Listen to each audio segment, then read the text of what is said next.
Good morning kids. तो आज हम हिंदी ग्रामर चैप्टर 4 जिसका नाम क्या था, संज्ञा। तो आज हम उस चैप्टर की एक्सरसाइजेस फिल करेंगे और क्वेश्चन आंसर लर्न करेंगे। क्या करेंगे? एक्सरसाइजेस फिल करेंगे और क्वेश्चन आंसर्स लर्न करेंगे। तो आपको होमवर्क में सारी एक्सरसाइजेस अपनी फेयर नोटबुक में लिखनी है और क्वेश्चन आंसर भी अपनी फेयर नोटबुक में लिखनी है। समझ आया? चलिए अब एक्सरसाइज पढ़ना स्टार्ट करते हैं। तो पहले एक बार हम अपना पूरा चैप्टर का रिवीजन कर लेते हैं। तो मैंने आपको क्या पढ़ाया था? संज्ञा पढ़ाई थी। संज्ञा क्या होती है? किसी भी प्राणी, वस्तु, स्थान आदि के नाम को हम क्या कहते हैं बच्चों? संज्ञा कहते हैं। किसी भी प्राणी, वस्तु, स्थान अथवा भाव के नाम को क्या कहते हैं? संज्ञा कहते हैं। किसी भी नाम को, मतलब कोई भी नाम हो, उसे हम क्या कहते हैं? संज्ञा कहते हैं। संज्ञा के 3 भेद होते हैं: व्यक्तिवाचक संज्ञा, जातिवाचक संज्ञा और भाववाचक संज्ञा। अब बच्चों, व्यक्तिवाचक संज्ञा क्या होती है? जिसमें हम किसी व्यक्ति विशेष के बारे में बात कर रहे होते हैं, मतलब किसी एक विशेष व्यक्ति के बारे में बात कर रहे होते हैं, उसे हम क्या बोलते हैं? व्यक्तिवाचक संज्ञा। अब जातिवाचक संज्ञा क्या होती है? जब हम किसी पूरी जाति की बात कर रहे हो, जिन शब्दों से हम किसी पूरी जाति के बारे में, संपूर्ण जाति के बारे में बात कर रहे होते हैं, तो वो कौन सी संज्ञा होती है? जातिवाचक संज्ञा होती है। अब भाववाचक संज्ञा क्या होती है? जब हम किसी के गुण, दोष, किसी प्राणी, वस्तु के गुण, दोष या उसकी दशा के बारे में बात कर रहे होते हैं, तो जो शब्द दशा का ज्ञान कराते हैं, किसी व्यक्ति के गुण, दोष, स्थिति, दशा का ज्ञान कराते हैं, वो कौन सी संज्ञा होती है? भाववाचक संज्ञा होती है। चलिए, आपको समझ आया? चलिए अब हम अपनी एक्सरसाइजेस फिल करना स्टार्ट करते हैं। तो लिखित अभिव्यक्ति, मतलब आपको ये सारा होमवर्क क्या करना है? अपनी नोटबुक में लिखना है, फेयर नोटबुक में लिखना है, जो भी एक्सरसाइजेस मैं आज आपको समझाऊंगी। तो पहली है, सही विकल्प पर सही का चिन्ह लगाइए। मतलब जो भी आंसर इसमें सही है, आपको उस पर सही का चिन्ह लगाना है। तो का नंबर का क्या है? किसी व्यक्ति, वस्तु या स्थान विशेष के नाम को कहते हैं। कोई भी व्यक्ति, वस्तु या स्थान, कोई विशेष स्थान, कोई विशेष व्यक्ति या कोई विशेष वस्तु के बारे में हम जब बात करते हैं, तो उसके विशेष नाम को बताइए क्या कहते हैं? जातिवाचक संज्ञा कहते हैं, भाववाचक संज्ञा कहते हैं या व्यक्तिवाचक संज्ञा कहते हैं? व्यक्तिवाचक संज्ञा कहते हैं। निम्नलिखित में से संज्ञा है भाववाचक संज्ञा है। निम्नलिखित में से भाववाचक संज्ञा है, बताइए। सच्चाई, मीठा, काला। बताइए। सच्चाई, मीठा, काला। सच्चाई भाववाचक संज्ञा है। मीठा और काला क्या है? बताइए।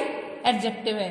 तो किसी वस्तु, प्राणी या स्थान के नाम को क्या कहते हैं? लिंग, संज्ञा, सर्वनाम। बताइए क्या कहते हैं?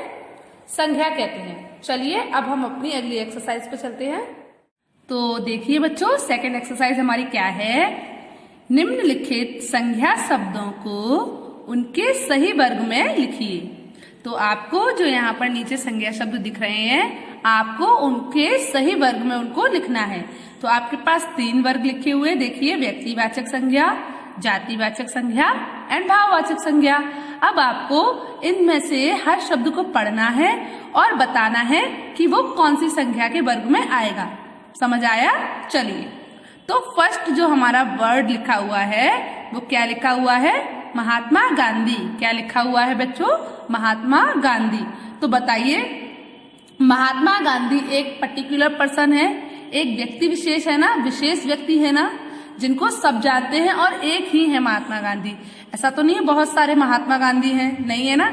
महात्मा गांधी सिर्फ एक ही है। तो महात्मा गांधी क्या है? हमारी व्यक्तिवाचक संज्ञा है। कौन सी संज्ञा है? व्यक्तिवाचक संज्ञा। कौन सी संज्ञा है बच्चों? व्यक्तिवाचक संज्ञा। चलिए, उसके बाद जो सेकंड वर्ड है वो क्या है? छात्र। अब बताइए मुझे, छात्र बहुत सारे होते हैं। छात्र अगर हम बोल रहे हैं, आपको पता चल रहा है मैं किसके बारे में बात कर रही हूँ? नहीं ना। छात्र मतलब छात्र तो बहुत सारे होते हैं। आप सब भी मेरे छात्र हो, आप सब भी मेरे स्टूडेंट हो ना। तो छात्र बताइए कौन सी संज्ञा हो गई? जातिवाचक संज्ञा। क्योंकि अगर हम छात्र बोल रहे हैं तो सारे जितने भी बच्चे हैं, जितने भी छात्र हैं हमारे, हम उन सबके बारे में बात कर रहे हैं। तो छात्र जातिवाचक संज्ञा है। उसके बाद क्या है, गर्मी। क्या दिया है बच्चों, गर्मी। गर्मी क्या है बताइए। जब गर्मी क्या है, एक स्थिति है। गर्मी क्या है, एक स्थिति है।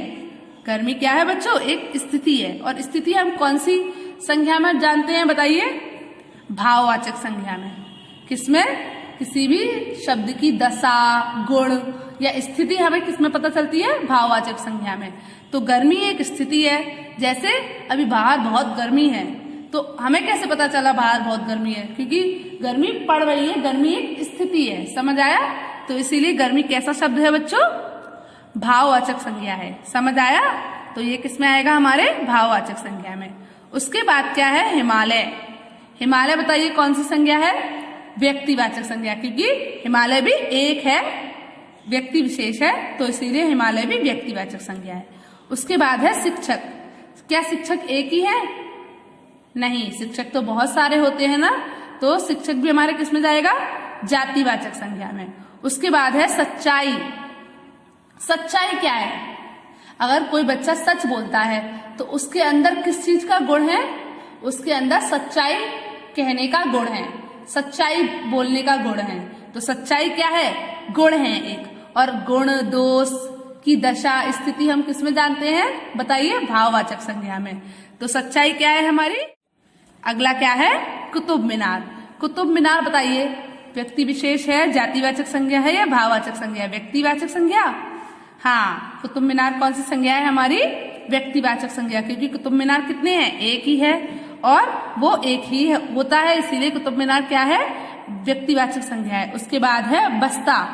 बस्ता बताइए कैसी संज्ञा है, बस्ता बताइए कैसी संज्ञा है, भाववाचक संज्ञा, क्योंकि बस्ते तो बहुत सारे होते हैं ना। अब हमें एक पर्टिकुलर बस्ते के बारे में बात तो कर नहीं रहे हैं, तो बस्ता क्या है बताइए, जातिवाचक संज्ञा। उसके बाद है नेक्स्ट क्या है, गरीबी। गरीबी क्या है, गरीबी एक स्थिति है। अगर कोई व्यक्ति गरीब है तो उसकी स्थिति कैसी है, गरीबी की है। तो स्थिति बताइए हम किसमें पता लगाते हैं, ऐसी कौन सी संज्ञा है जिसमें हम स्थिति पता कर सकते हैं, भाववाचक संज्ञा। कौन सी संज्ञा है, भाववाचक संज्ञा।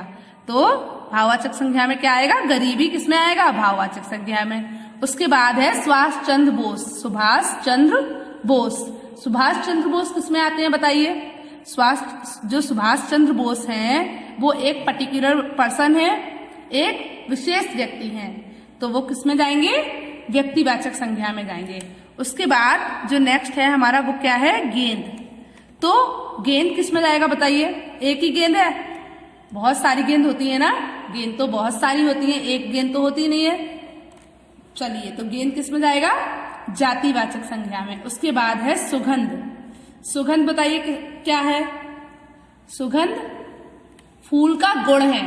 जो फ्लावर होते हैं उनमें सुगंध होती है, तो फ्लावर्स की क्वालिटी है सुगंध, तो इसीलिए सुगंध क्या है, सुगंध भाववाचक संज्ञा है।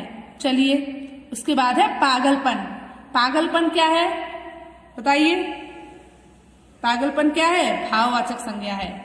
उसके बाद नेक्स्ट क्या है, मदर टेरेसा। मदर टेरेसा क्या है, एक, तो वो किस में जाएंगी बताइए, मदर टेरेसा व्यक्तिवाचक संज्ञा में। समझ आया। चलिए, तो अब हमारी अगली एक्सरसाइज क्या है, नीचे दिए गए संज्ञा शब्दों से रिक्त स्थान भरिए। तीसरे नंबर की हमारी एक्सरसाइज क्या है बच्चों, नीचे दिए गए संज्ञा शब्दों से रिक्त स्थान भरिए। यहाँ पर कुछ संज्ञा शब्द दिए हैं, हमें उनसे ये रिक्त स्थान भरने हैं। जैसे फर्स्ट क्या है, माँ ब्लैंक काट रही हैं। बताइए माँ क्या काट रही हैं, मेला, घर, कंप्यूटर, सब्जी, तालाब। बताइए माँ सब्जी काट रही हैं। उसके बाद अगला है, बच्चे ब्लैंक में नहा रहे हैं। बच्चे किस में नहा रहे होंगे बताइए, मेला, घर, कंप्यूटर, सब्जी, तालाब। बताइए तालाब में, बच्चे तालाब में नहा रहे हैं। मेला, ब्लैंक कहाँ लगा है बताइए, मेला कहाँ लगा है, तो इसमें हम क्या फिल करेंगे, मेला। चलिए, उसके बाद फोर्थ नंबर पर है, तुम ब्लैंक पर काम करते हो। तुम किस पर काम करते हो, मेला पर, घर पर, सब्जी पर, तालाब पर, कंप्यूटर पर।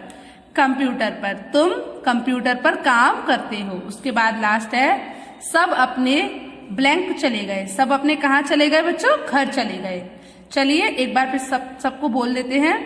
माँ सब्जी काट रही हैं, बच्चे तालाब में नहा रहे हैं, मेला कहाँ लगा है, तुम कंप्यूटर पर काम करते हो, सब अपने घर चले गए। अब हमारी 4th नंबर की जो एक्सरसाइज है वो है निम्नलिखित प्रश्नों के उत्तर दीजिए। तो हमारे चैप्टर 4 की 4th एक्सरसाइज क्या है? निम्न प्रश्नों के उत्तर दीजिए। क्या है? निम्न प्रश्नों के उत्तर दीजिए। तो फर्स्ट प्रश्न है हमारा, फर्स्ट क्वेश्चन है हमारा, संज्ञा किसे कहते हैं? अब बताइए संज्ञा किसे कहते हैं? किसी प्राणी, वस्तु, स्थान या भाव के नाम को संज्ञा कहते हैं। एक बार फिर से बोलिए। किसी प्राणी, वस्तु, स्थान या भाव के नाम को संज्ञा कहते हैं। जैसे राम, किताब, मथुरा, अमीरी। राम, किताब, मथुरा, अमीरी। अब राम क्या है हमारा? बताइए। व्यक्तिवाचक संज्ञा है। किताब क्या है? जातिवाचक संज्ञा है। मथुरा क्या है? व्यक्तिवाचक संज्ञा है। और अमीरी क्या है? भाववाचक संज्ञा है। चलिए आपको समझ आया?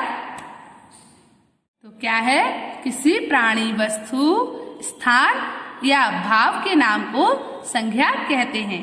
एग्जाम्पल, हमेशा आप कभी भी कोई भी डेफिनेशन लिखेंगे तो आप उसके एग्जाम्पल्स, हमें कोई भी डेफिनेशन लिखनी है तो उसके एग्जाम्पल उसके साथ लिखने होते हैं। ओके, चलिए तो अब हमारा अगला क्वेश्चन है। तो अगला क्वेश्चन है हमारा, व्यक्तिवाचक संज्ञा किसे कहते हैं? व्यक्तिवाचक संज्ञा किसे कहते हैं? बताइए बच्चों। किसी व्यक्ति, वस्तु, स्थान, विशेष के नाम को व्यक्तिवाचक संज्ञा कहते हैं। क्या? किसी व्यक्ति, वस्तु या स्थान के विशेष नाम को व्यक्तिवाचक संज्ञा कहते हैं। जैसे महात्मा गांधी, अयोध्या, ताजमहल। महात्मा गांधी एक विशेष व्यक्ति है, अयोध्या एक विशेष सिटी है, एंड जो ताजमहल है वो एक विशेष इमारत है, मतलब एक विशेष बिल्डिंग है। समझ आया? चलिए एक बार फिर से बोलिए। व्यक्तिवाचक संज्ञा किसे कहते हैं? किसी व्यक्ति, वस्तु या स्थान विशेष के नाम को व्यक्तिवाचक संज्ञा कहते हैं। जैसे महात्मा गांधी। तो बच्चों 3rd सेंटेंस है हमारा, जातिवाचक संज्ञा की परिभाषा लिखिए। क्या है? जातिवाचक संज्ञा की परिभाषा लिखिए। जिन शब्दों से संपूर्ण जाति का बोध होता है उसे हम जातिवाचक संज्ञा कहते हैं। जिन शब्दों से संपूर्ण जाति का बोध होता है उसे हम क्या कहते हैं? जातिवाचक संज्ञा कहते हैं। जैसे गेंद, लड़का, तालाब, मंदिर। मतलब इन शब्दों से हमें क्या पता चल रहा है? लड़का मतलब बहुत सारे लड़के भी तो हो सकते हैं ना, लड़का पूरी जाति का पता चल रहा है। ऐसे शब्दों को हम क्या कहते हैं? जातिवाचक संज्ञा कहते हैं। जिन शब्दों से संपूर्ण जाति का बोध होता है, संपूर्ण जाति का पता चलता है, उसे हम क्या कहते हैं? जातिवाचक संज्ञा कहते हैं। चलिए तो अगला क्वेश्चन है हमारा, भाववाचक संज्ञा से क्या अभिप्राय है? अगला क्वेश्चन क्या है हमारा? भाववाचक संज्ञा से क्या अभिप्राय है? भाववाचक संज्ञा से क्या अभिप्राय है? किसी भाव, प्राणी, वस्तु के गुण, दोष या दशा का ज्ञान कराने वाले शब्दों को भाववाचक संज्ञा कहते हैं। मतलब किसी भाव, प्राणी, वस्तु के गुण, दोष या उनकी दशा, स्थिति का ज्ञान कराने वाले शब्द क्या होते हैं? भाववाचक संज्ञा होते हैं। भाववाचक संज्ञा के शब्द होते हैं। जैसे आप देखिए मिठास है, तो जैसे एग्जाम्पल क्या है? मिठास, चतुराई, मित्रता, जवानी। तो ये क्या है? ये किसी व्यक्ति, किसी वस्तु, किसी स्थान, किसी प्राणी के गुण, दोष या दशा का ज्ञान करा रहे हैं। जैसे मिठास है, मिठास किसमें होती है? जैसे आम है तो आम के अंदर क्या है? मिठास है। समझ आया? और अगर कोई बच्चा है, बच्चे के अंदर क्या है? बच्चे के अंदर कौन सा गुण है या कौन सा दोष है? चतुराई। ठीक है, चतुराई का गुण है उसके अंदर। मित्रता, वह लड़का उसके अंदर क्या गुण है कि वह बहुत अच्छे से मित्रता को निभाता है। अगर किसी को मित्र बनाता है तो उस मित्रता को बहुत अच्छे से निभाता है। जवानी क्या है? जवानी एक स्थिति है, दशा है। समझ आया? तो बच्चों आपको चैप्टर 4 के एक्सरसाइजेस क्वेश्चन आंसर समझ आए? आपको चैप्टर 4 के क्वेश्चन आंसर लर्न हो गए? चलिए, तो आपको चैप्टर 4 की एक्सरसाइजेस और क्वेश्चन आंसर अपनी फेयर नोटबुक में लिखने हैं। कैसी राइटिंग में? साफ और सुंदर राइटिंग में। कुछ बच्चे बहुत गंदा काम कर रहे हैं, तो जो बच्चे गंदा काम कर रहे हैं वो भी साफ और सुंदर तरीके से काम किया करें। ओके, चलिए, गुड बाय।